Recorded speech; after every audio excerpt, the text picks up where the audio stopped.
বলবেন না কেউ। দেখুন এই মেশিনটা আজকে নতুন লাগানো হয়েছে। এই মেশিনে দুটো সুইচ আছে। পাওয়ারের সুইচ সবসময় নিচের দিকে চাপা থাকবে, অন থাকবে। পাশের সুইচটা ঠিক তার বিপরীত দিকে চাপা থাকবে, মানে সবসময় অফ থাকবে। এটাকে কিন্তু কখনো কেউ অন করবেন না, তাহলে জল ভরে পড়ে যাবে। তার পাশাপাশি আপনাদের যতগুলো সুইচ আছে এখন যেই অবস্থায় আছে সেই অবস্থায় যেন থাকে, ওগুলোই কেউ হাত দেবেন না। প্লাস এই প্লাগে যেমন করে রেখে গেলাম যেন এরকমই থাকে। এবারে দেখুন এই সুইচটা সবসময় কিন্তু বন্ধ থাকবে। সাপোজ যখন ট্যাঙ্ক পরিষ্কার করবেন বা আমাদের মেশিনের কোনো গন্ডগোল হয়েছে, ম্যানুয়াল চালাতে হবে, তখন এই পাওয়ার সুইচটা বন্ধ করে দেবেন। দুটো লাইট বন্ধ হয়ে গেল। আগের সিস্টেমে কিন্তু আপনারা যে কোনো সময় ম্যানুয়াল চালাতে পারবেন, আবার ভরে গেলে বন্ধ করে দেবেন।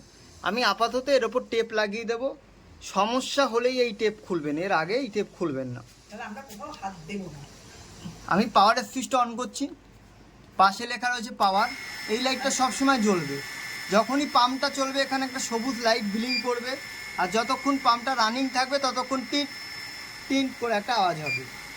ভবিষ্যতে যদি কোনো দিন জল না পান ব্যবহার করার, কিছু করার আগে দেখবেন এখানে কোনো হলুদ রঙের লাইট জ্বলছে কিনা, রিজার্ভ আর MT.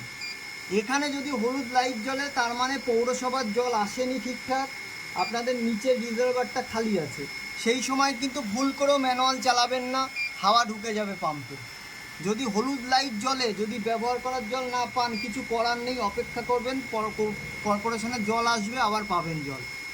Tank sensor faulty, reservoir sensor faulty light যদি কখনো জ্বলে, এই দুটো ওপরের লাইট, এই নাম্বারে ফোন করে কমপ্লেন লঞ্চ করাবেন। ঠিক আছে? কোনো গন্ডগোল হলে কিছু করার আগে ভিডিওটা দেখবেন, ভিডিওটা ডিলিট করবেন না দয়া করে। ভিডিওটা দেখে প্রত্যেকটা সুইচের ডিরেকশান কিন্তু মিলিয়ে নেবেন। এটা অন, এটা অফ, এটা অফ। প্লাস এই প্লাগটাও কিন্তু এই নিচে থাকবে। আর বাকি যে ওপরের সুইচগুলো আছে এই অবস্থায়, যে অবস্থায় রেখে গেছি যেন সেই অবস্থায় থাকে।